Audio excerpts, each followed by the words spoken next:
spread a little aloha around the world. At breakfast with Bob. Thank you, Poncho Man. Welcome back, everybody. Breakfast with Bob, our Kona edition. My name is Bob Babbitt, and we're brought to you by Master Spas. S Fuels, right fuel, right time. Hoka, Fly Human Fly, Deborah Wetsuits, Quintana Roo, and of course, our Challenged Athletes Foundation. Our next guest, this is the first time she's been on the show, and the first time we've met. Her name is Jasmine Moezzi.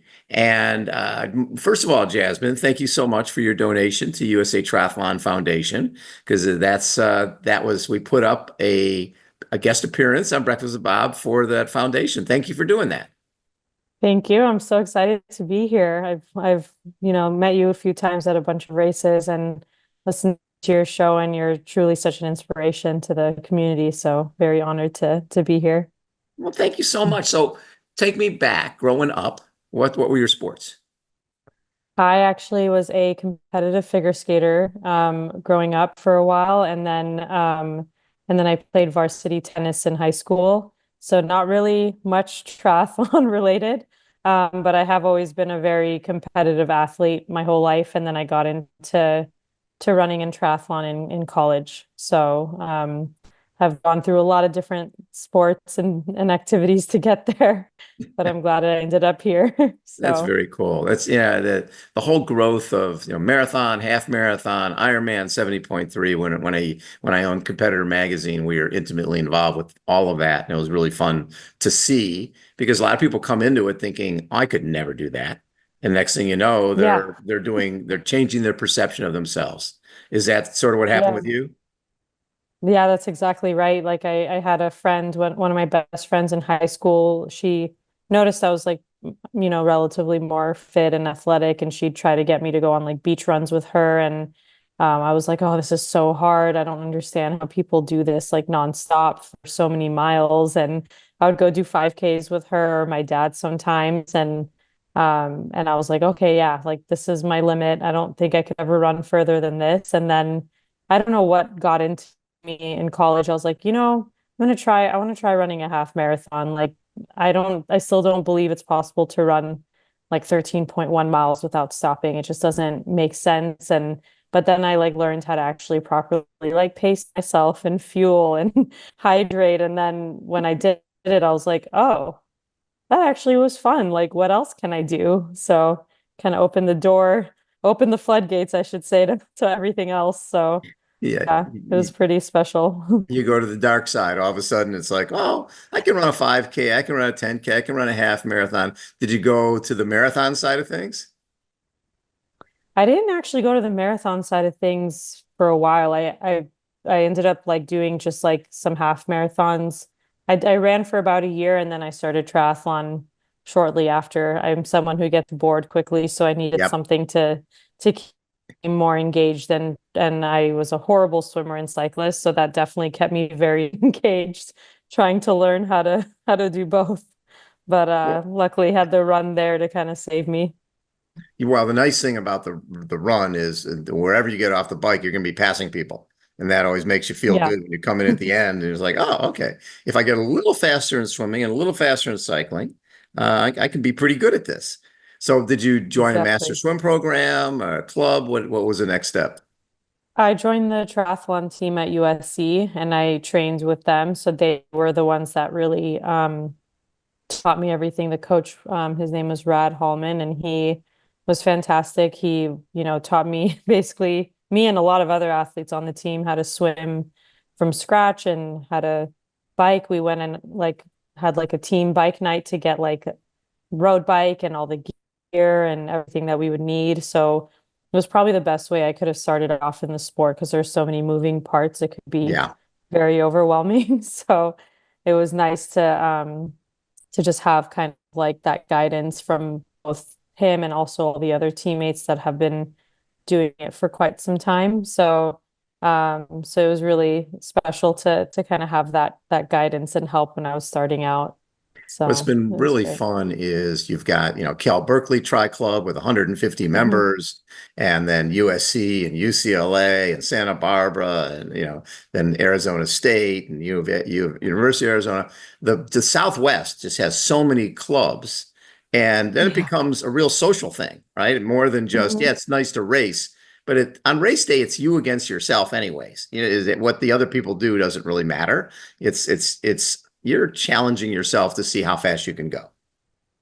Exactly. Yeah, it was just so nice to have that camaraderie, and then on race day, like it's truly just you against you, but then having like that support out on the course from all your teammates, and we would travel together to all the different races, whether it was in San Diego, Santa Barbara, we went Yeah. up to like Cal Poly Slow and even up to Berkeley or Stanford. I don't remember which one. I think Stanford, and did the race up there. We went to like collegiate nationals together. I qualified my second year on the team, and it was such a special experience. It was really cool. Yeah, it's that's the future for our sport is getting kids into the youth programs, then moving into the high school programs, and all the collegiate clubs. The NCAA program is its own entity, but the clubs to me are really the future because it doesn't matter how good you are. You don't have to be fast to be on a club team. Exactly. It was like the best entryway into racing, and it's been 10 years now, and I'm still here and doing it. So they definitely got me off on the right foot. And yeah, I owe them a lot for getting me where I'm at today. It So would have been so much ten harder without them. years? You've been Yeah. doing this 10 years. Yeah, so it's been really for me life-changing in so many different ways, but I've really come to kind of make this my also like career in a way. I started my own triathlon team in my area here in Redondo Beach, South Bay Squad, and I do like, a lot of in-person training sessions and coaching plans, like different things that whatever my athletes really need. So it's been really special to kind of take everything that I learned and kind of try to help other people get involved in the sport and grow in this sport and make it more of a lifestyle, and help people kind of be in this for the long run is my goal. So you come into this with no background. Now you're training other people. You've created your own program. That's pretty Yeah. cool. And so this is Yeah. after college. Yeah. This says I started the team about, I think, 3 or 4 years ago now. Uh-huh. So yeah, it's been a long like few years just getting everything up and running, but we've been doing pretty well. And I obviously got like my coaching certification and race director certification, kind of all the things that I feel like I Yep. would need to be fully equipped. And yeah, I've been doing like really well with everything. And I just started business school as well at UCLA. So just trying to really make sure I'm optimizing everything for the team, my athletes, the business, everything that I can. So That's very always cool. running And around. you made a business out of the sport. Yeah, I'm trying to That is slowly but cool. surely. But yeah, it's been really rewarding. The nice thing is when you come from zero background yourself, and then brand new people come in with those same type of doubts that you had. Like, oh Yeah. gosh, I can never do this. How do you run straight? Wait, you're running 5K without stopping. So you can relate to them because that was you. Did you find that's been Yeah. helpful in terms of running your program? Oh my gosh, extremely helpful, especially with the swim, because I'd say that's probably like what people struggle with the Yep. most if they don't have that background in it. And I can assure them, like, listen, if I was able to do it, I think anyone can. I could barely swim from one end of the pool to the other. And now I actually really enjoy swimming, and it's one of my favorites. And I just kind of keep telling people like what I did and what experiences and tools really helped me, and then try to help them get more comfortable in the water. And we've, in our swim program, been able to teach at least, I don't know, 20, 30 athletes in the last like few years how to swim from scratch. And now they've all gone off to do their first set of races, even full Ironmans. So it's been amazing to see that progression and commitment to getting this down. So yeah, it's What been is amazing. what is your personal goal in terms of triathlon? Have you done some 70.3s? Do you want to do a full? Do you want to get faster at the sprint and Olympic? What works best for you? I've done, I don't know how many races I've done in the sprint and Olympic category. I think I've done 870.3s, and then I haven't done the full yet. I don't know why. I probably should have by now. I coach many people for the full.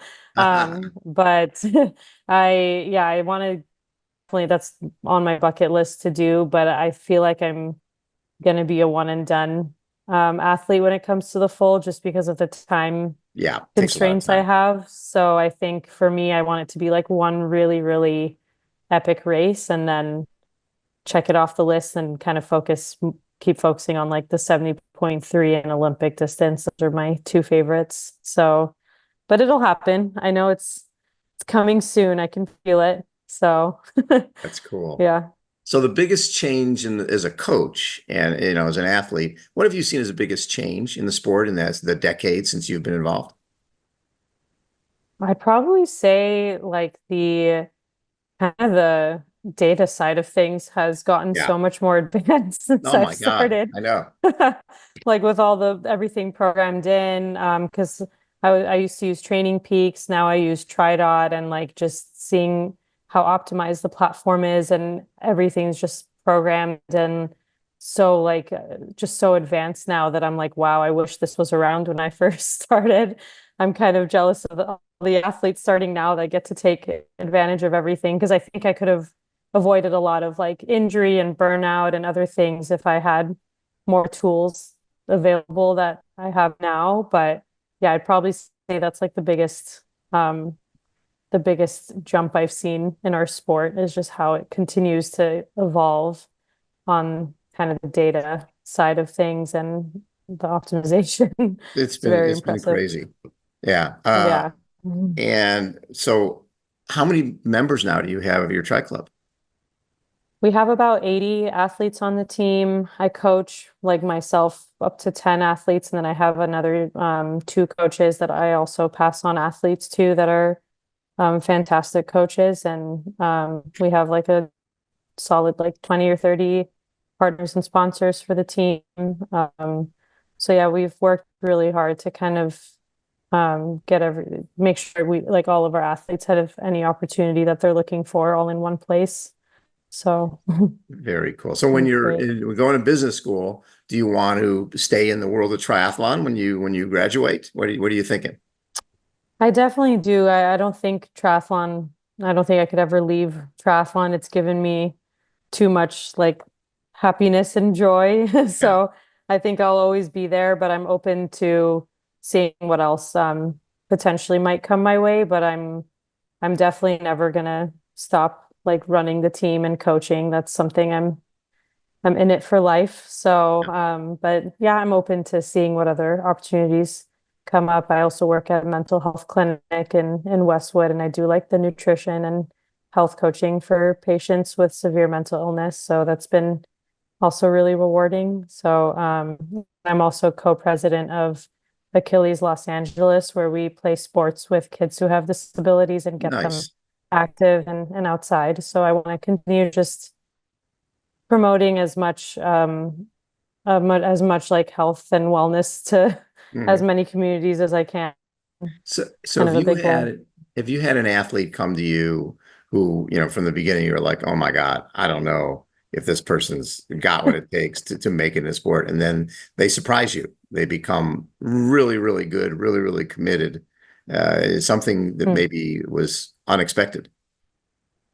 I think actually usually it's the opposite. They come to me not sure if they can do it, and I'm like, well, do you want to do it? Is this a priority for you? Like, are you ready to Yeah. put in the time and commitment to work for it? And they're like, yeah. And then I'm like, okay, then we're gonna do it. And I know, like, I just really like instill that belief in them that they can do it, so that they can also believe they can do it, or else it's very difficult if you're working with someone that's like, oh, I don't know. Like, but like with them, I just with them, I just really make sure that they know the what they kind of might have to like put into it to make those goals happen. And as long as they're ready to put in that work, then I tell them like, I'm here for you and I know that we can get it done. We're just gonna have to work pretty hard. I have an athlete actually this year He lives in New York. I started working with him, I think it was either in, I think the end of last year, a completely brand new athlete. Yeah. And he's come a tremendously long way in the bike and run. In the swim, we're still chipping away at it. Been giving him a lot of form work and things to do, but did his for I think already 2 half marathons. He's done like his first 60-mile bike ride recently, and Oh, this is like a complete couch to to triathlete that we've made him. So he's doing amazing, and I love working with athletes like that, no matter what level they are, that are just ready to put in the work and see the progress. So it's really amazing to see that. so I'm assuming you were at Atlantic City at USA Triathlon. Were you there for the nationals? Yeah, I was. It was amazing. It was actually my first time racing at nationals. I had qualified and never been able to go, so it was so special to finally be there and experience it. Very cool. And did you have some of your athletes there too? I didn't. I actually ended up going because I received like the Volunteer of the Year award from Sweet. USAT. So because they were like, "Are you able to make it out?" And I was like, "Yeah, definitely, I'll be there." And then I was like, "Well, if I'm going to go there to accept the award, I might as well It was a finally race. give this race a try." So I did the Olympic on Saturday, and it was amazing. But we had a lot of athletes from our team go last year and the year before. Yeah, So I went to represent the team good for you. this year. Yeah, it was really fun. Very cool, Jasmine. I love what you're doing. And so if people want to connect and find out about your coaching, find out about your team, where do they go? You could go on our website. It's www.southbaysquad.com. Or you can find me on Instagram. I'm the Holistic Triathlete. South Bay Squad also has an Instagram as well. So any of those work just fine. And we're usually very good at responding I love to you it. guys. So yeah. Well, keep doing what you're doing, and thanks again for your donation to USA Triathlon Foundation. They're doing really, really good stuff, and they've been a longtime supporter of CAF. Yeah, they're fantastic, and yeah, I'm very grateful for all the opportunities and things. So thank you again for having me on. Really No appreciate it. problem. No problem. Jasmine Moezzi has been our guest. Again, this is Breakfast with Bob, our not quite Kona edition. Thanks everybody for tuning in. And Jasmine, thank you for taking time to chat with us. Thank you so much. Hey, everybody. We will be back with more Kona interviews starting October 21st. So check those out. Well, I think we're set up with about 40 interviews so far. Thanks, everybody, again for tuning in, and we'll catch you later. Bye.